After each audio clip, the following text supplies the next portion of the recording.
Welcome back to Build for Health, where we pull back the curtain on what it takes to build a strong, healthy body and a fitness routine that actually sticks. I'm Pete Wright, and I'm here with Srdjan of Elevate Fitness.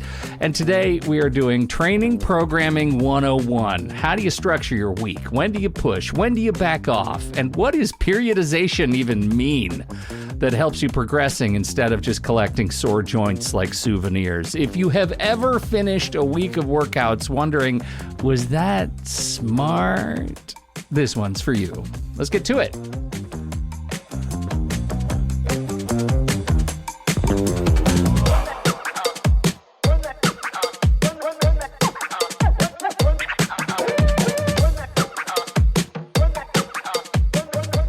All right, Srdjan, here we go. You're going to teach me how to... This is where my head is when I think about this topic, because the whole reason I come to you is so that I can outsource the part of my brain that needs to do exactly this. Like, what do I do? I walk into the gym and I'm like, you just point at it and tell me what to do. So if our promise to people listening today is we want you to feel organized and we want you to have a routine that's sustainable and directional, what does it mean to talk about sort of programming your training? What is our benefit to thinking through these at this level? Well, the periodization, it matters. So it's coming up with the plan. So you always have to have your workout plan and know what you're doing and how to progress, pretty much, right?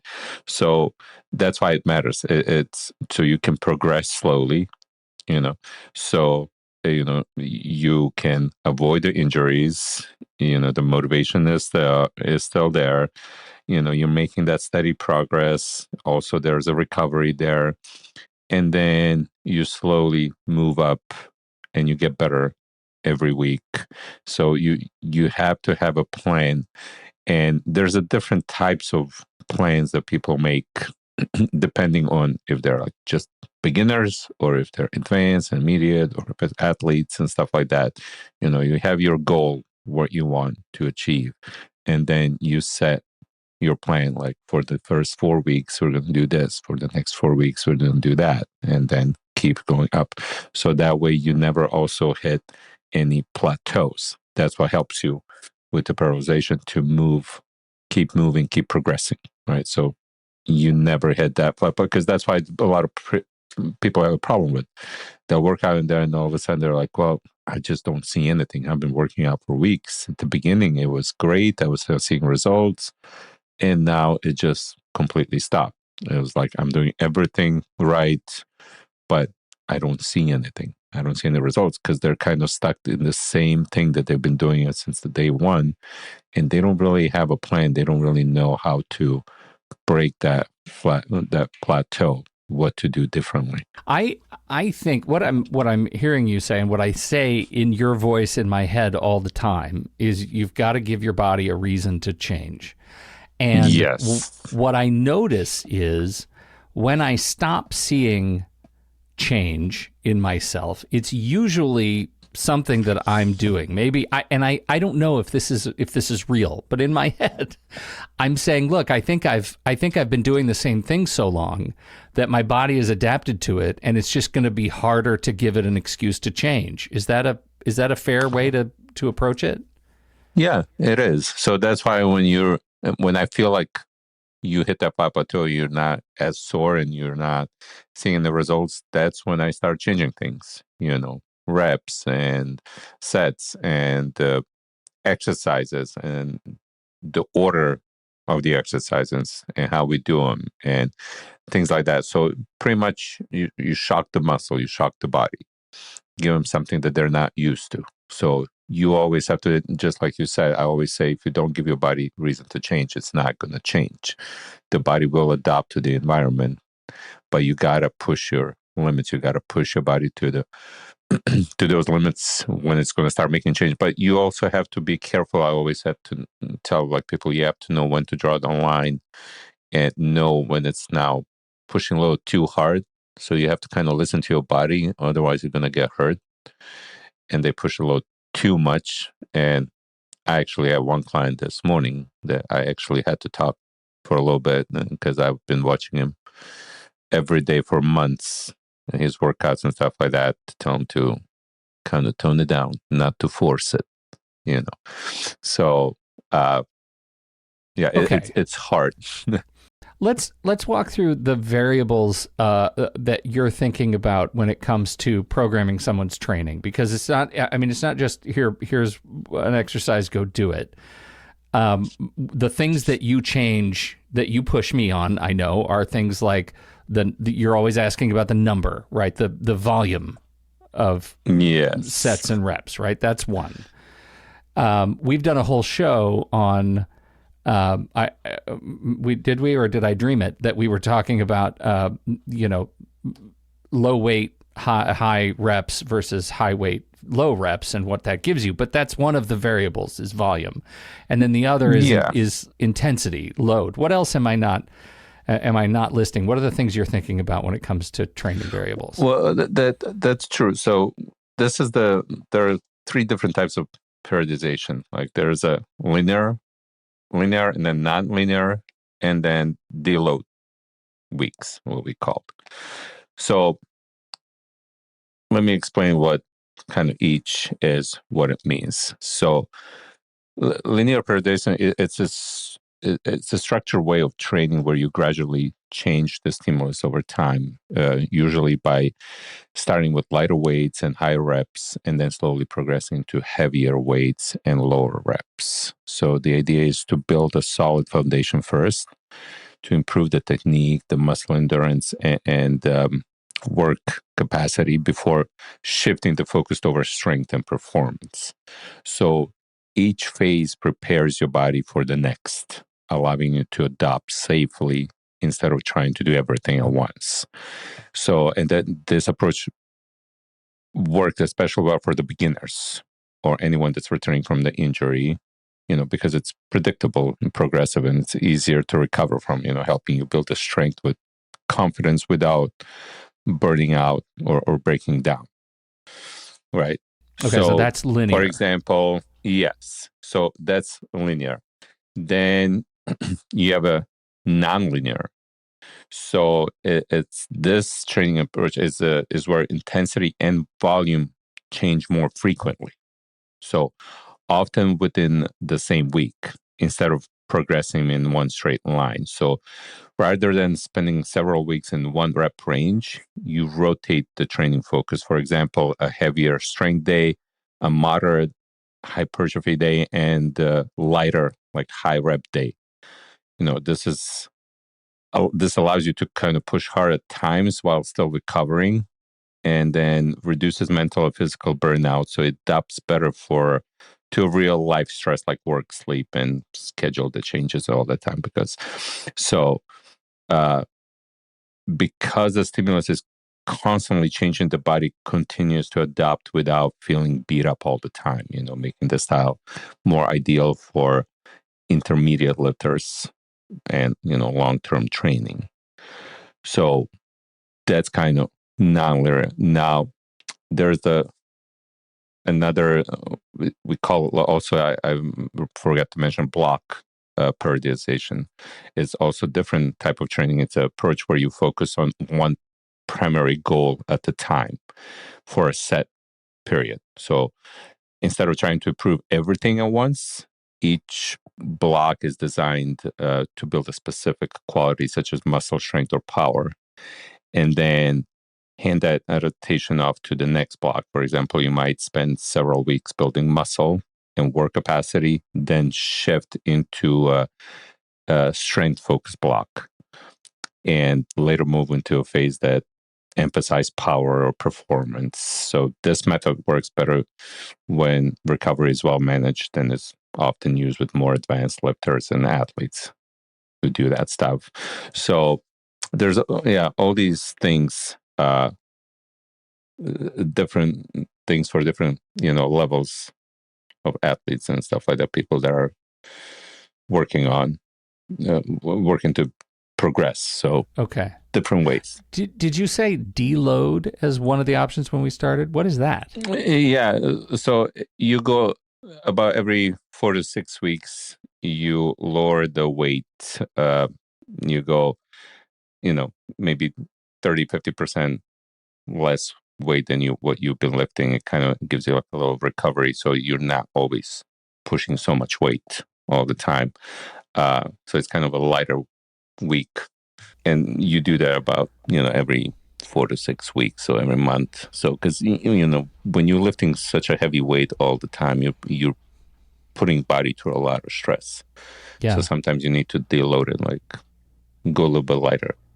All of this goes into the sort of mental model of training programming. So if given those sort of foundational elements, right, intensity, volume, the linear and nonlinear deal, how do we go about building a training program? And we'll start for sort of beginner, intermediate. Like what should I be thinking about walking into the gym if I didn't have you to help? So to give you like more, this is kind of a more simple 12-week example for more of a general population. Like I'll give you a little plan. Okay. So for the first 4 weeks, 1 to 4 weeks, you do what we call adaptations. So higher reps, anywhere between 12 to 15 reps with the lower intensity. So you focus more on the technique, right? Mm-hmm. Muscle endurance and that stuff. So after that, after those 4 weeks, the 5 to 8 weeks, now you focus on hypertrophy, the muscle growth, right? So it's moderate volume, moderate high intensity, focus on that muscle growth. So anywhere between 8 to 12 reps, to a little bit heavier weight, of course, it's going to be. So then after that, you have another 4 weeks, maybe from 9 to 12 weeks. You focus on the lower reps, which is 5 to 8 with the higher intensity, heavier weight. And that was more for the strength. And then, like I said, you'll have that deload recovery, maybe that 12 week where it's a lower volume, lower intensity to allow the body to recover before starting a new cycle. So that's kind of a simple example, like the plan for some people that they can do, just start slowly figuring out the first 4 weeks, focus on technique and the muscle endurance. Don't go too heavy, keep it higher reps. And then when you get more used to that, then go the next 5 to 8 weeks. It's going to be a little bit now, more weight, a little bit higher intensity, and then you focus more on the muscle growth, which is anywhere between those 8 to 12 reps, right? And then after that, you go for the strength. Now you're more secure about your technique, and you have that foundation. So you can go heavier and do anywhere between 4 to 6 reps to work on the strength, right? And then after those heavy weeks, you take 4 weeks, then you go low into the recovery, that deload, the 12 weeks. How does this, and so that's our frequency model. How do you decide what specifically to work on, right? And I'm talking now about parts of the body, right? Or push versus pull, squats, legs. How do you decide how to stage that? The way I do it, because everyone's a little bit different. They start to different levels. So when I usually give people first 2 sessions for free, and we do for a full hour. So basically those sessions are for me to kind of do an assessment of their body and see what they're capable of, to see like if I have to deal with any injuries, if there are any muscle imbalances, because usually people, feel pain in their joints and like knees, elbows, shoulders, and see if there's any muscle imbalance, and maybe that's the reason why they're feeling the pain in their joints, and just see kind of what their form looks like, the posture and everything. And then I kind of give them just the basic stuff, basic exercises, just to see how they move. And if they're able to follow my instructions when I try to correct their technique, and how well they follow those instructions. So that gives me a better idea of where to start, or, if I can go right away into deadlifts, or if I need to wait a few weeks till we, strengthen some other muscles and they understand how body moves before I can actually give them a deadlift, because you don't want them to get hurt. Those are a little bit more exercises that are a little bit more harder, riskier to do, easier to hurt your lower back and things like that. So that's kind of how I decide who's going to start where. And then I slowly progress them. Like we go lighter weights so they can figure out the form and everything. Once I feel like and I'm confident in their form, they know what they're doing. And you can sometimes notice when they're doing a wrong, they'll catch themselves and they'll modify themselves without me even saying anything. I sometimes let them do that to see if they really know what they're supposed to feel it. And then I'm putting more weight. And then I work on the strength, where I'm like, okay, now we can go heavier weight where you can only do, 4 or 6 reps. But with the good form, you don't never want to compromise the form. And then, I go a little bit lighter and I'm like, okay, now we're going to work on hypertrophy. So you're going to be able to do probably 8, 10, maybe 12 times. And then after that, they get burned out. And I'm like, all right, we're going to go a little bit lighter. You can do about 15 times. So let's work on that endurance of the muscle, stuff like that. So there are different ways that you can do also training. So everyone knows about the progressive overload, which pretty much you start with the lighter weight, and every set that you go, next set you go more weight, and then more weight, and then more weight. That's one way that you can do it. And you always want to do it, make sure that the form is right. Okay. Sometimes the way I do it is I'll have you warmed up, and then I go right to the heaviest weight. And from there, and I watched a couple of guys do the same thing. It was interesting that I don't know a lot of people that do it this way, but there are some of them that do. After the warm up, they go to the highest because now they have all this strength. They're just starting. They're not fatigued. They haven't done anything yet. They just warmed up. So we go right away to their 70-80% of their 1 rep max, by how much they can do. And then from there, every set, we go a little bit less lighter and lighter weight because now they're more and more fatigued. So they cannot push that much weight again. So I'm giving them a little less weight and less and less so their form doesn't get compromised. Right.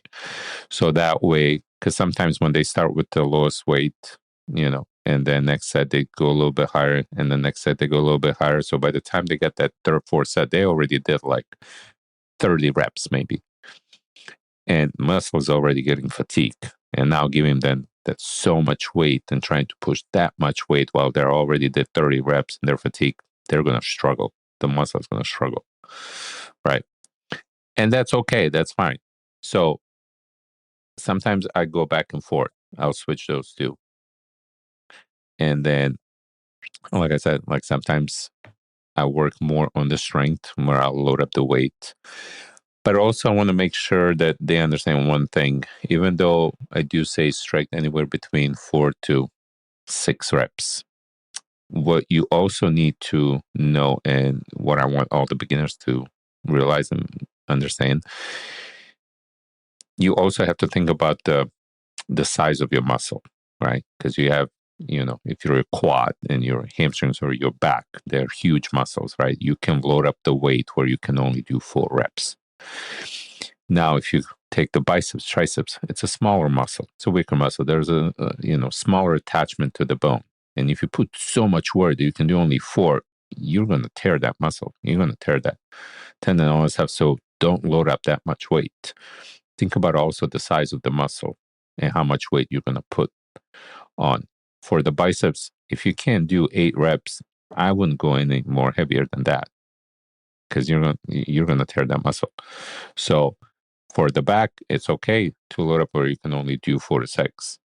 For the bicep, I would never go that heavy where they can only do 4. So they also have to pay attention to that as well. Because, you want to work on all the muscles, smaller ones and bigger ones, and you want to make sure that, There's a muscle balance there. So you don't create that muscle imbalance. So you have to work on everything. It doesn't matter how small or big the muscle is, from the quad and lats to your rear delts, they're like small muscle. You want to work on all of them, but that's why you have to be careful with that. Now, when you're taking with, we say strength is from this rep to that rep and all that stuff. And then if you try to do that on a bicep or rear delt, you're going to tear that muscle. It's really helpful for me to hear you talk about it this way, especially because I sometimes think, well, if I'm sitting there doing something that I know how to do at a weight that I'm comfortable doing, and I can do 12 to 15, then maybe I'm losing ground somehow because I'm not continually progressing to heavier and heavier weight. And what I'm hearing is that's not always terrible. And maybe that's the point. Being able to work that reps mean that you're changing your overall ability to load, and I sometimes I need to let that go. Yeah. And people have different goals. Like some people just want to work on strength. You have power lifters, and then some people want to focus on just losing muscle. Some people want to focus on actually gaining the muscle and hypertrophy. So depending what your goal is, I usually with my clients like to focus on everything. I want them to lose weight. I want them to gain strength, and I want them to have muscle because it's important.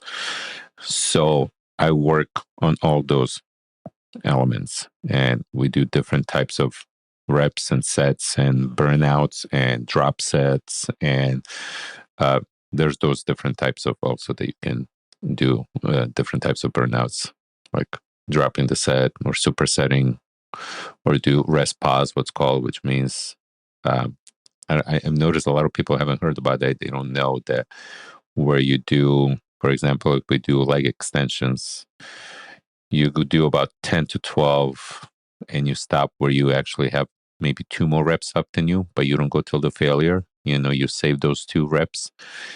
You stop and for 20 seconds, and then 20 seconds later you go again, and then you go till the failure, but the weight is always the same. And then you stop again when you reach the failure for another 20 seconds, and then you go again, one more time, third time, as many as you can till the failure. So there's those which you will feel more of a muscle fatigue, where you do drop set, where you do 12, maybe 15, as many as you can till the failure, and then you drop the weight and you go right away again, and you only do maybe 6 to 8, and the muscle is just burning and you can't wait to get off the machine, stuff like that. So you feel more of a burn, right? Where this one, you don't feel as much of a burn, but more as a fatigue, like you got nothing left in there. So there's all these different ways, or you're supersetting with another exercise that does the same muscle, but it's a different exercise, but it's for the same muscle group, and you burn it out that way. So many different ways.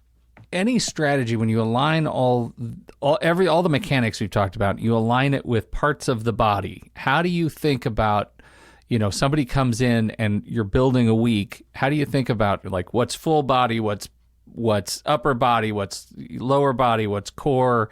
Is there any method to building your week, and what you want to fail first versus? Well, you work on the bigger muscles, of course, first. Then you go to the smaller muscle. Well, see, now you say of course like that. I have no idea that that's of course. And then depending on how many times a week you're working out, coming in, I might do the split differently. The beginners can also do a different split. If you have never been at the gym, you can do full body, one day, and then next day you can just do a little cardio, rest, and then next time when you come in, you can do another full body, and then another cardio, full body.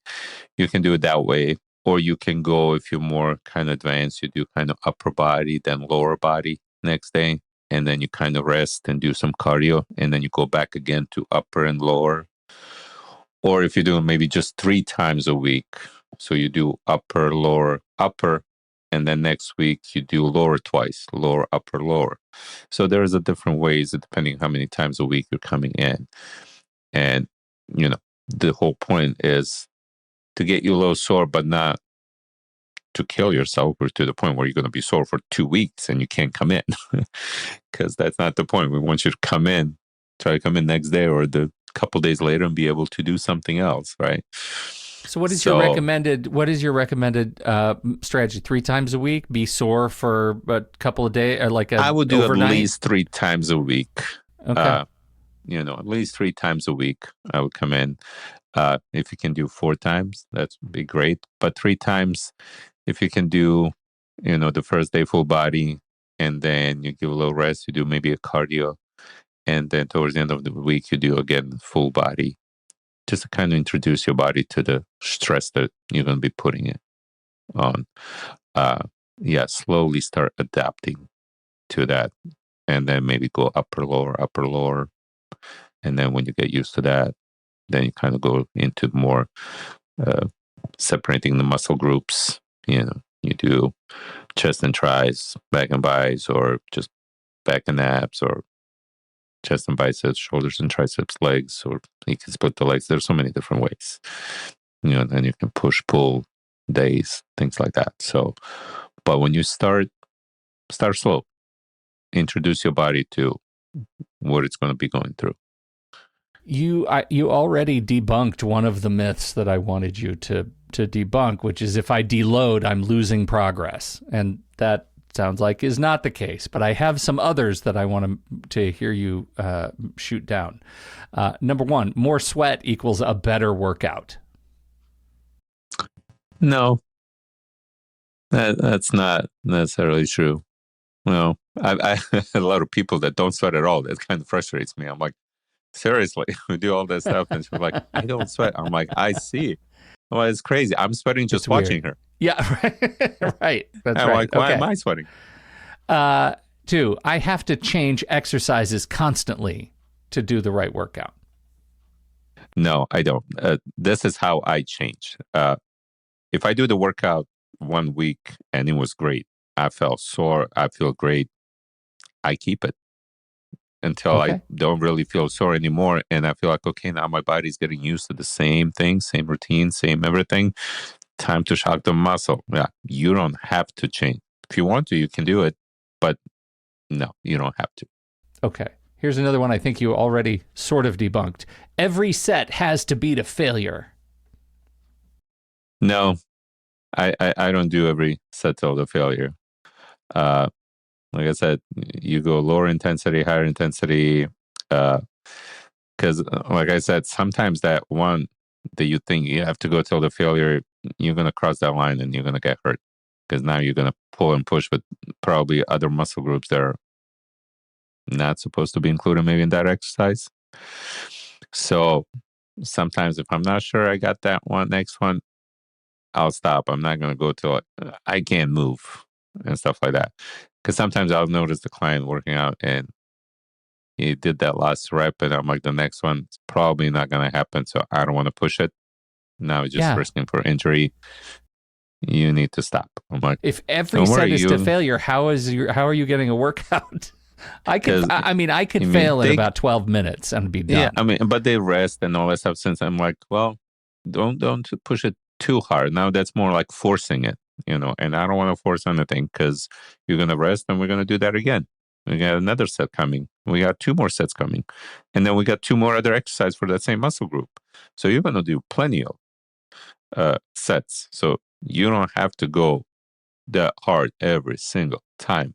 You're just going to set up yourself for the injury, and it's going to happen. I've seen it before. So sometimes I'm like, the next one, I'm not sure if I got it. I probably don't. I'm going to force it. I'm like, no, that's it. Let's stop here. So just a last question. This is a personal one for you, because I think about this all the time, especially because you gave me this app. I'm using the app Trainerize, right? And I'm logging my stuff. And at the end of this workout, it says, "Hey, you're awesome," and a little cartoon high five. It makes me high five my phone, right? And one of the things that it reports at the end is how many session personal bests I've achieved, right? If I push the weight up a little bit, push the reps up a little bit, it gives me this list of personal bests. that makes me feel, the little cartoon, it makes me feel good. I'm not going to lie to you about that. It makes me feel good because I'm a simple monkey. You've been doing this all your life. How do you know when you are making progress in these staple lifts when I imagine you're not getting personal bests anymore and you don't care about it? No, it just became, it's kind of like my lifestyle. So and I'm really hard on myself all the time. Every time I do it, I try to do better next time and do better. Because in my mind, there's always room for improvement. I can always do better. I can always push a little bit harder. I can do something different, and I just keep pushing. I'm like, okay, last week I did this. I'm like, okay, let's try to do better this week. And but like on what measure? Like on just weight? Do you want to max out all the machines? Is that your goal? Like just be able to do? Some of them I do max I know out. It's ridiculous to even watch. It hurts to watch. And then I'm like, okay, now I got to do something else. Yeah, because this machine doesn't work anymore. So or the doesn't have enough weight broken. on I it. maxed So I'm it out. have to add more weight on this one or add on that one. So I find then different ways to burn out the muscle and all what that makes stuff. you but of it makes those measures? What makes you feel good? Like when you're done, you know I've just achieved something good and different, and progress was made. Last week, and it made me. This what made me feel good.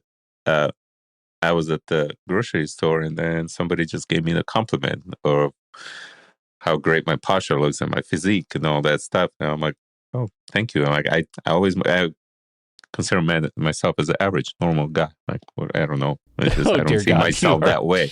Just so when it tells me, I'm like, you know what? All this stuff that I've been doing, I'm like, it's paying off. It's working. So it made me feel good. I'm like, so this is the reason why I do what I do. And I love it. And it really makes my day. Those little small compliments that I get outside the gym and all that stuff. And that what makes me feel good. I'm like, you know what? This is great. It's working. Even if I had a bad week and it was all the workouts were just not on point and I just felt tired and I couldn't push the same weight and I'll get frustrated. And then I get the compliments like that. And I'm like, you know what?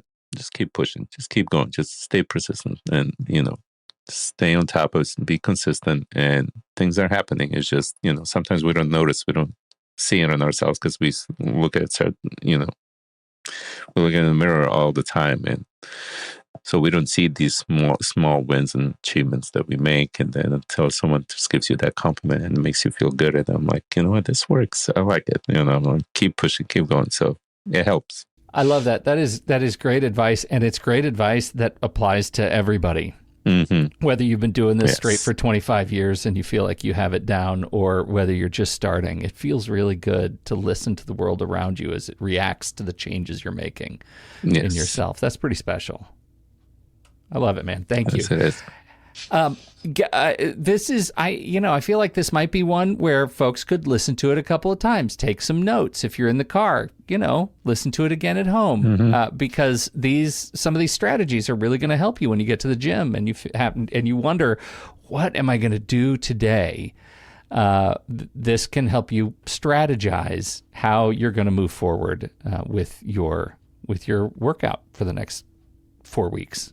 Yeah, if they have any questions about setting up the program and all that stuff, there's so much more that I haven't even tapped into because it's such a broad topic and all that stuff. So if they have any more questions about what to do and how to do, which muscle groups, what time and when, and all that stuff, and which muscle group not to put together and stuff, but just send us a question and then I'll answer those. Head over to the show notes. Just swipe down in your podcast app, tap the link that says send us a question. We will answer that question on an upcoming episode. We'd love to hear your specific questions about training programming. We talk about 101 today. Maybe you're ready for a 201. It'd be okay. We can talk about some more advanced stuff. We're happy to do it. Thank you so much for downloading and listening to the show. We appreciate your time and your attention. And don't forget to subscribe and share the show. It's how we grow stronger together. Thanks for listening to Build for Health. We'll catch you right here in the gym next week.